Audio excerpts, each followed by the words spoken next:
Това допълнително предизвика гнева на Яхве и според Библията, последствието от това смесване между падналите и смъртните води до създаването на полуангелско, получовешко потомство. Дали същества като нефилимите са съществували? Много хора казват, че това е поредната лъжа и няма никакви доказателства. Ами ако има? Възможно ли е книгата на Енох, както и други свързани традиции, просто да преразказват по-старата шумерска история на Анунаки? Един от най-често срещаните примери за действията на наблюдателите или анунаките са египетските пирамиди. Какво представлява човешката история? Кои са първите цивилизации, стъпили върху нашата планета? Историята ни се пише от записките на победителите, от силата и влиянието им през вековете. Но в един определен период от време, хората от първобитни ловци се превръщат в интелигентни цивилизации, които създават монументи, календари и древни писмености. Всичко това се е развило до ден днешен и ние сме потомците на едни сравнително интелигентни същества. Но какво ако не е толкова просто? Какво ако историите, които са разказвали древните цивилизации, приказките за богове и ангели, за великаните и големите бедствия, са по-буквални, отколкото изглеждат на пръв поглед? Какво ако сме получили древни знания отвъд нашите човешки разбирания? Ако се загледаме в някои детайли, излиза една алтернативна история, такава, която преобръща конвенционалните знания и историята, на която са ни учили. Тази версия досега е била осъзнато цензурирана, манипулирана и дори по-лошо – игнорирана. Досега. Добре дошли в новият епизод на Скритата реалност.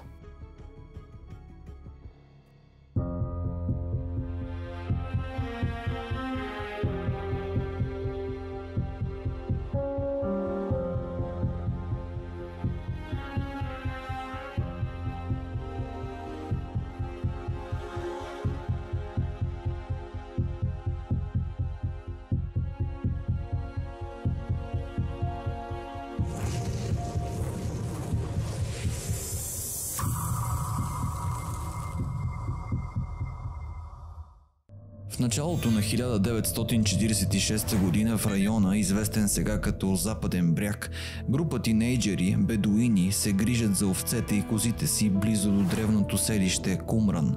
За да убиват време, те хвърлят наоколо камъните, които намират разпръснати по неравният пустинен терен.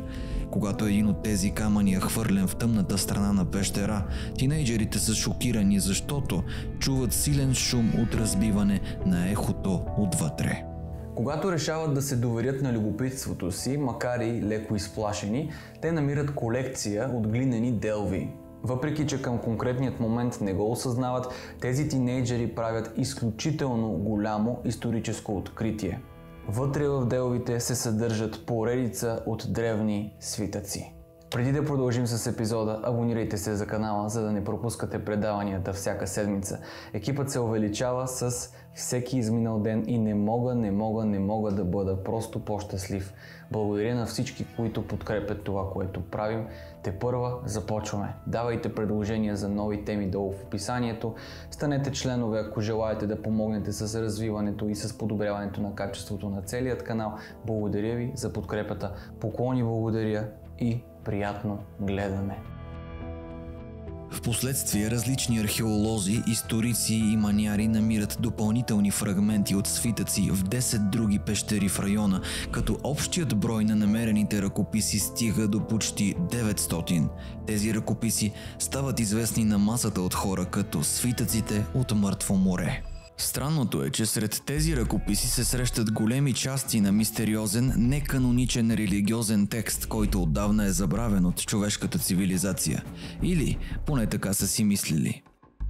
В наши дни този текст е познат като Книгата на Енох.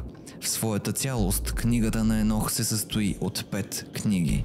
Книгата на наблюдателите, Книгата на притчите, Астрономическата книга, Съновните видения и посланията на Енох, съдържащи около 100 глави.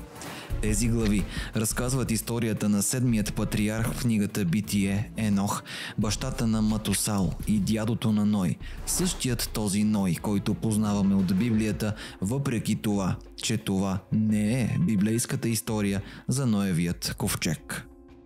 Всъщност книгата на Енох представя една доста по-различна гледна точка от събитията, които водят до големият потоп и Ной, който познаваме от Библията.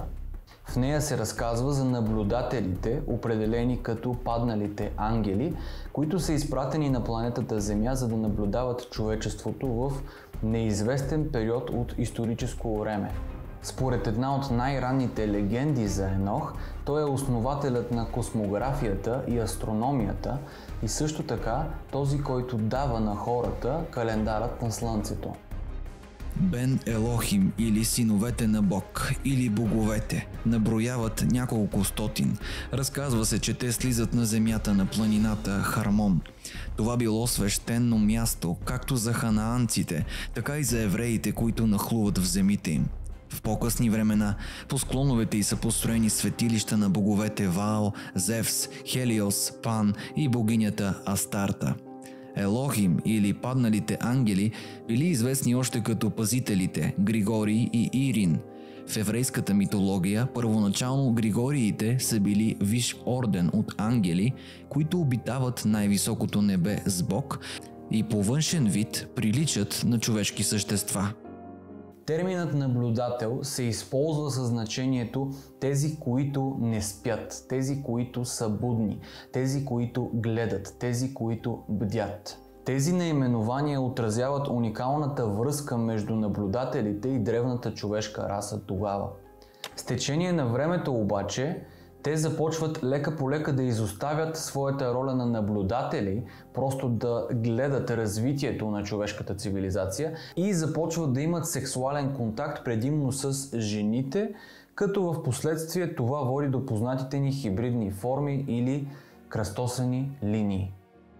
Книгата на Енох разказва за родените деца точно през това кръстосване между наблюдателите и хората, които са наречени нефилими. Нефилимите са описани като гиганти и диваци, които застрашиха и ограбиха човечеството, или казано по друг начин – свръхестествени човекоядни гиганти. Ядосани от това, което наблюдателите са направили, тези описани в книгата като могъщи богове запратили наблюдателите в подземен затвор дълбоко в недрата на земята. Енох става посредникът между боговете и затворените наблюдатели. Това допълнително предизвика гнева на Яхве и според Библията, последствието от това смесване между падналите и смъртните води до създаването на полуангелско, получовешко потомство. Падналите ангели научават своите жени и деца на много висока мъдрост за времето, окултни тайни и магически способности, както ги наричат. Развиване на съзнанието. Затова се предполага, че магическото познание или окултно пазените тайни са подарък от ангелите-пазители, наблюдателите или високо напредналите цивилизации към древното човечество. Книгата описва пътуванията на Енох между небето и земята в ролята си на посредник, как той лети с ангелите и вижда реките и планините и самите краища на земята отгоре. Въпреки намесата на Енох, боговете решават, че заради това, в което се е превърнала планетата, тя и всички нейни обитатели трябва да бъдат наказани. Разбира се, наказанието е един голям потоп. Този потоп унищожава нефилимите и категорично оставя наблюдателите в техният затвор. А Енох е отнесен при боговете с огнена колесница. Интересното е, че в Битие, където се разказва за великият потоп в традициите на Авраам, нефилимите са споменати в 6 глава като герои от древността, войни с слава. Това не е единственото място в библейският канон, в което те се появяват. В 13:32-33 израелтяните посещават земя, обитавана от нефилими, които са толкова големи, че ги карат да изглеждат като скакалци. Разбира се, че много неща в Библията се разглеждат в съвремието като алегорични и това е по-скоро философски мит, отколкото исторически запис. Но има доказателства за един археологически потоп, който се е случил на планетата Земя и той се намира в безброй културни и религиозни традиции по света. Почти във всяка една, без да преувеличаваме. Дали същества като нефилимите са съществували? Много хора казват, че това е поредната лъжа и няма никакви доказателства. Ами ако има? Съвсем скоро ще можете да гледате специално посветен епизод на огромни скелетни открития по целият глобус, които доказват съществуването на гигантите преди известно време, че дори и чак до нашите земи в България. Всъщност, историите за великани намират своето място в човешката история. Небезизвестният пътешественик и изследовател Марко Поло веднъж пише за раса от гиганти в Занзибар, които били толкова силни, че можели да носят колкото 4 обикновени мъже, докато хората от съвременният Танжер, Мароко, някога твърдели, че основателят на техният град е бил великан на име Антей. Според ирландският мит, така нареченият пътят на великаните край североизточното крайбрежие на Ирландия, удивителни 40 000 преплетени скални колони, е построен от ирландският гигант Фин Макул, за да премине през морето до Шотландия и да се бие с друг гигант. Освен в скандинавските легенди, древногръцката митология е пълна с истории за великани. Древните гиганти са били реални и са съжителствали с ранните хора. Но за сега толкова. Може би, ако съществуваха гиганти, както ни карат да предполагаме записите от безброй култури, то тогава книгата на Енох започва да изглежда все по-малко като един фантастичен мит и все повече като един древен ръкопис, който разказва истинска история. Идеята за полубожествените герои се ражда от древните митове за съюзите между боговете и смъртните. Поетът и писател Пиндор описва героите от миналото като надпревара между богове и хора. В свитъците от Мъртво море нефилимите са описани като пазителите на тайното знание, които познават всички мистерии на природата и науката. Има косвени препратки към техники за размножаване, които те преподават, което предполага, че са учили ранните хора на опитомяване и отглеждане на животни. Допълнителни препратки намекват за експерименти, довели до създаването на чудовища, чрез кръстосване на животни с различни и несвързани видове. В съвременния теософски окултизъм се твърди, че по времето на древна Атлантида учените в Атлантида са разполагали с напреднала технология, която им позволявала да създават хибриди, получовеци, полуживотни, като те били известни като расата на робите.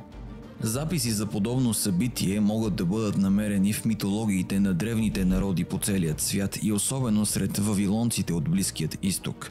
Твърди се, че историята за Ной и потопа в Старият завет произхождат от вавилонските и шумерските митове.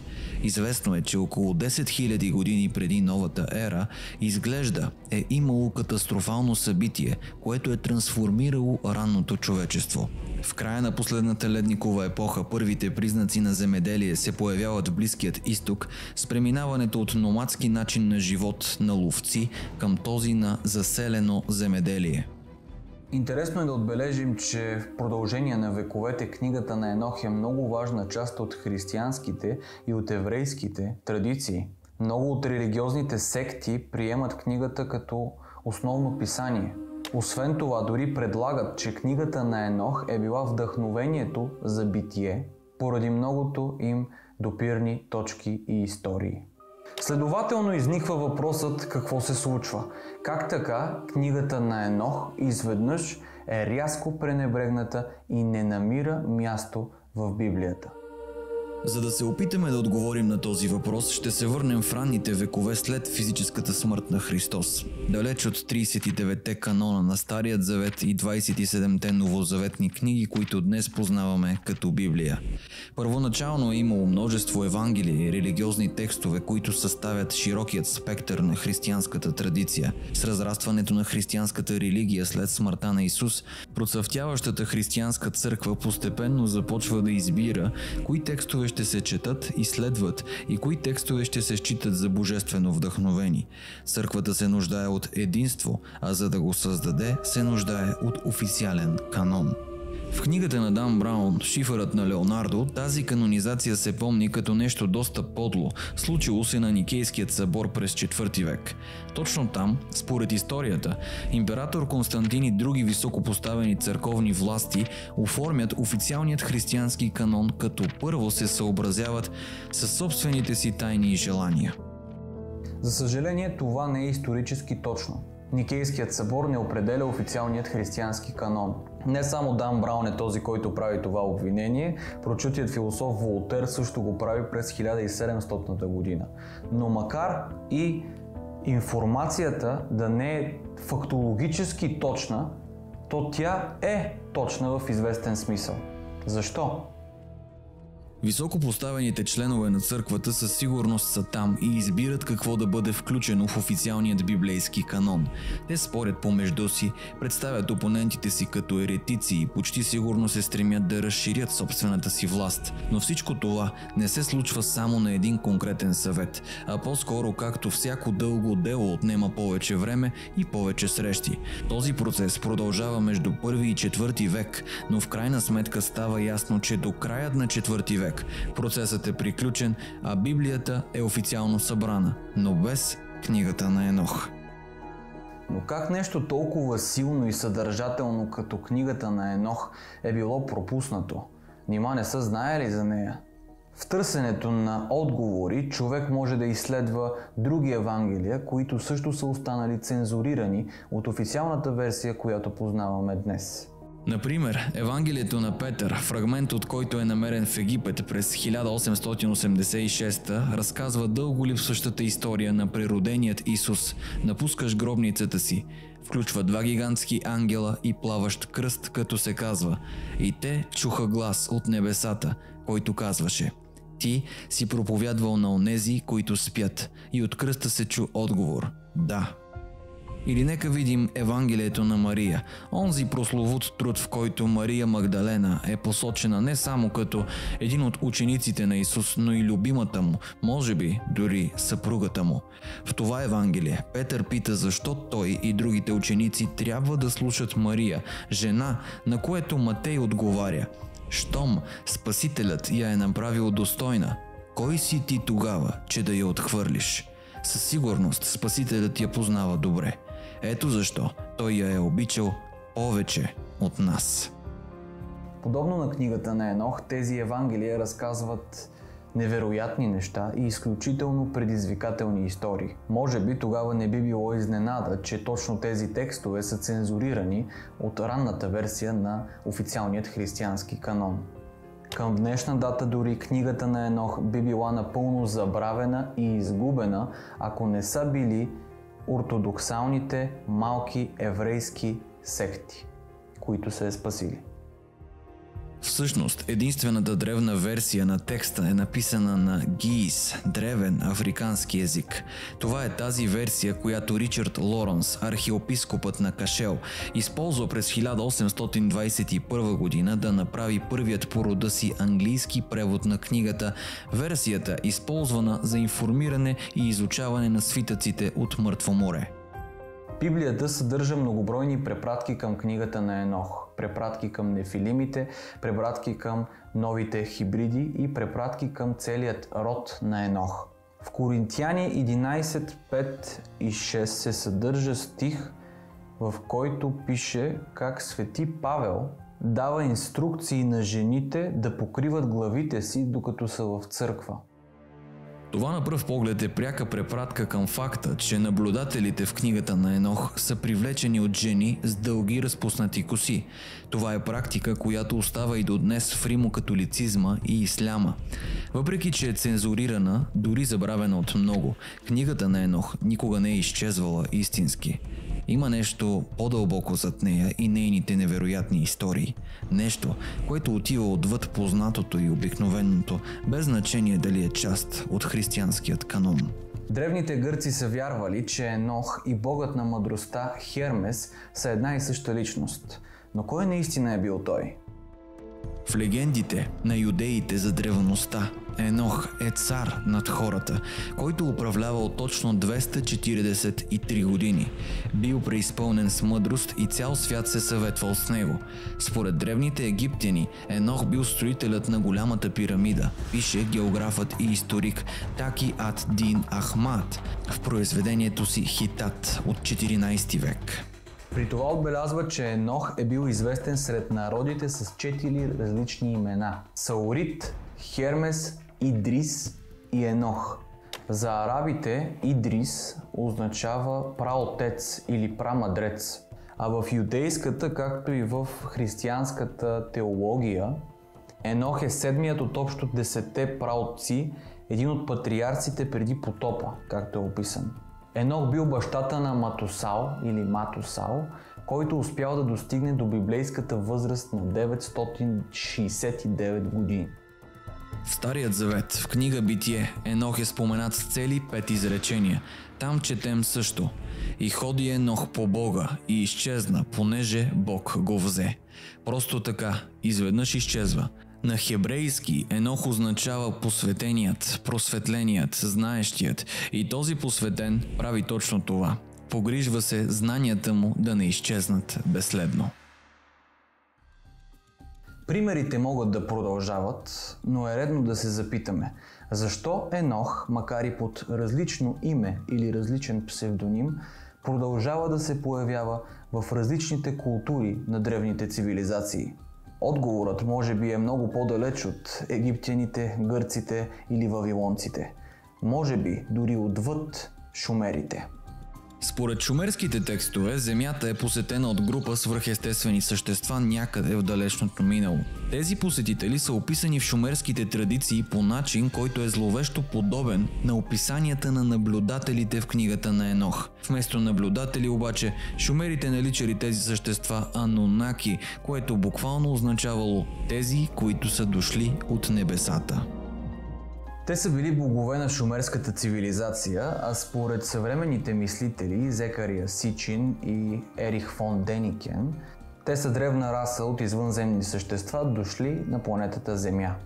Интересното е, че древните шумерски писания разказват много сходни истории, като тези на наблюдателите в книгата на Енох, само че са наречени Анунаки, които по същият начин идват и кръстосват себе си, своето ДНК с това на Homo sapiens тогава и създават нова хибридна форма на човек. По същият начин боговете от книгата на Енох, Анунаки, наблюдатели, няма значение, са се разгневили и са причинили големият потоп, който е довел до заличаването на почти всичко. Тук става въпрос за същата история.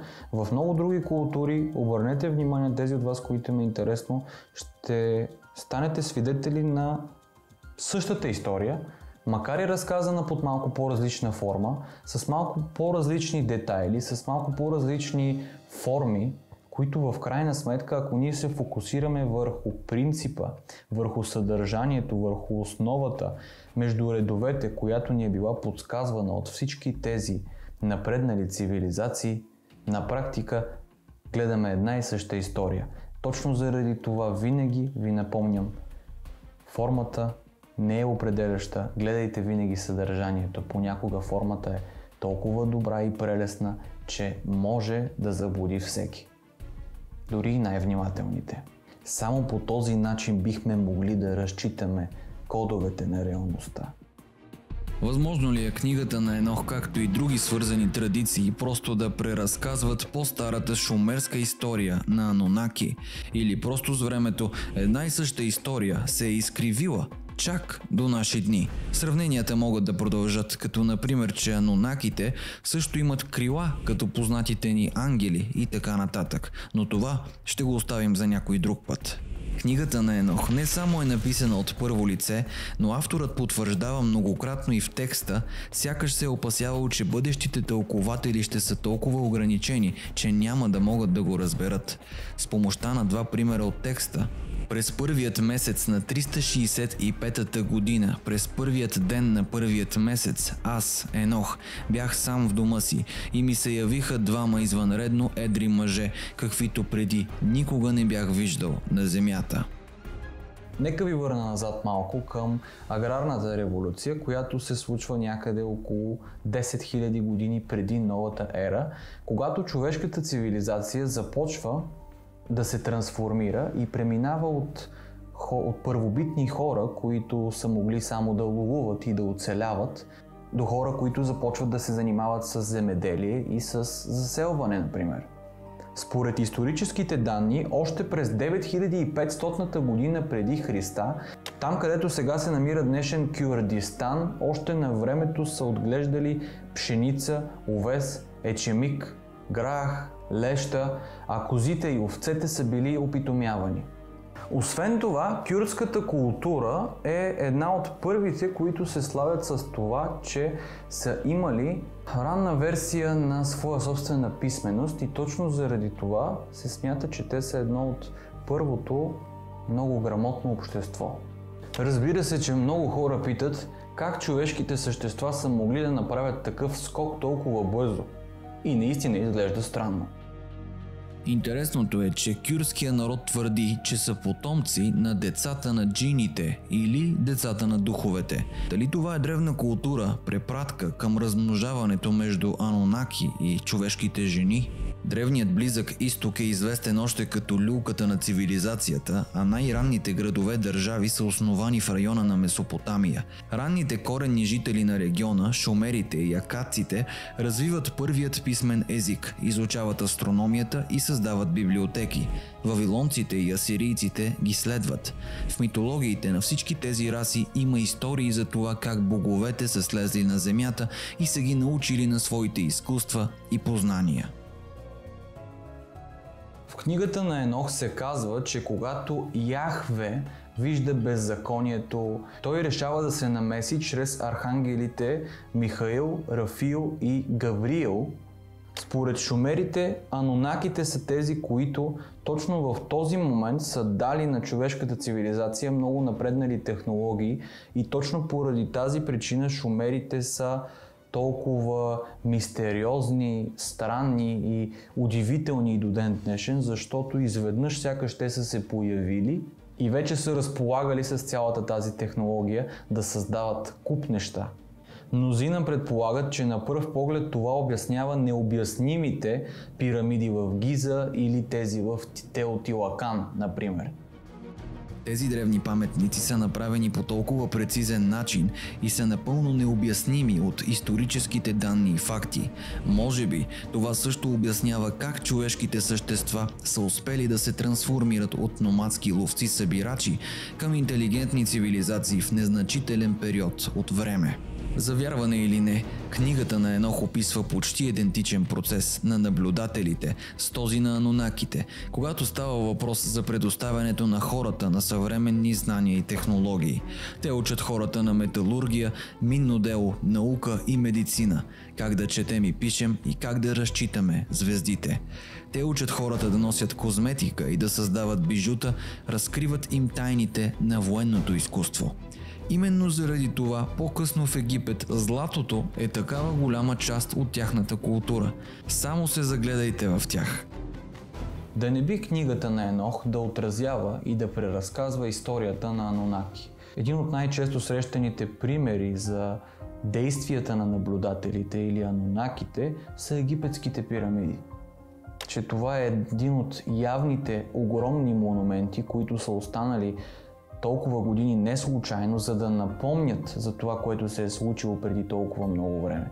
Точно този белег е останал и до ден днешен. И заради това е толкова грандиозно.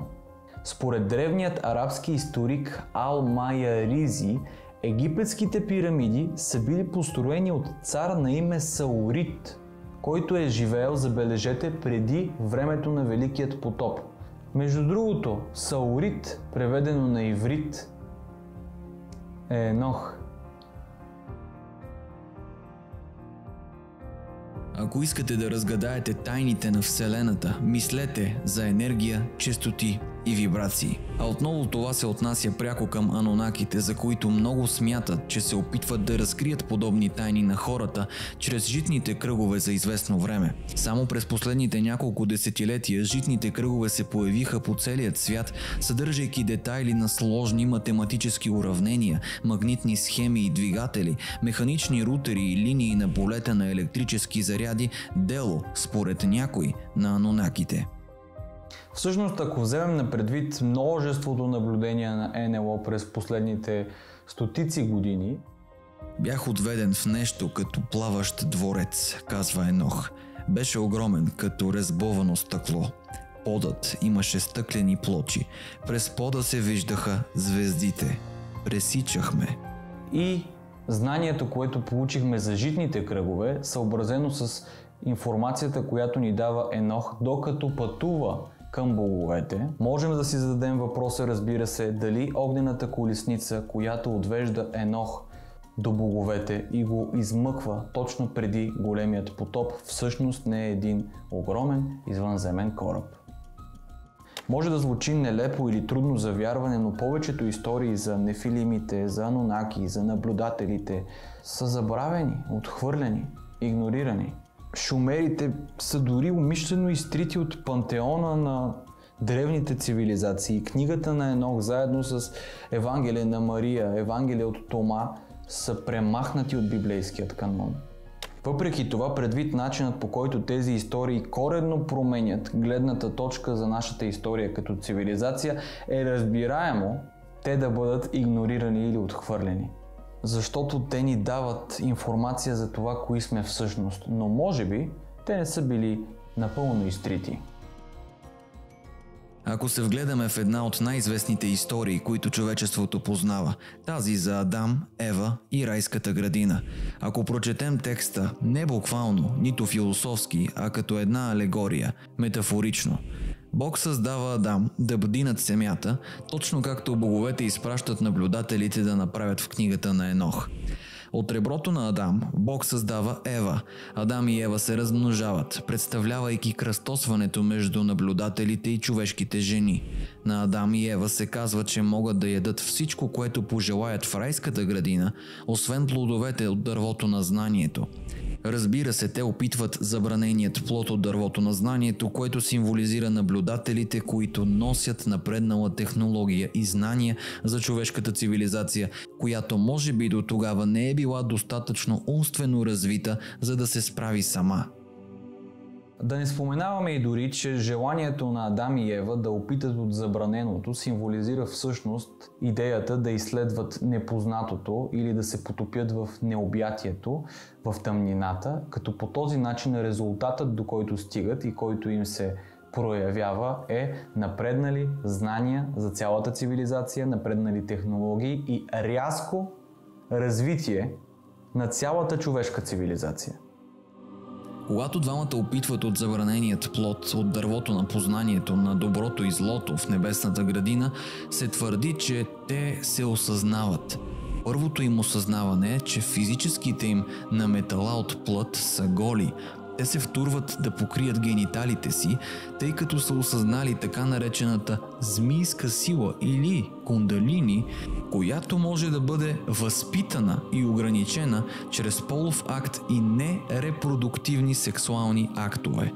Те са опитвали от дървото на живота, което дава начало на цикъла на раждане, живот, смърт, прераждане и на човешките души, въплъщаващи се в физическа форма.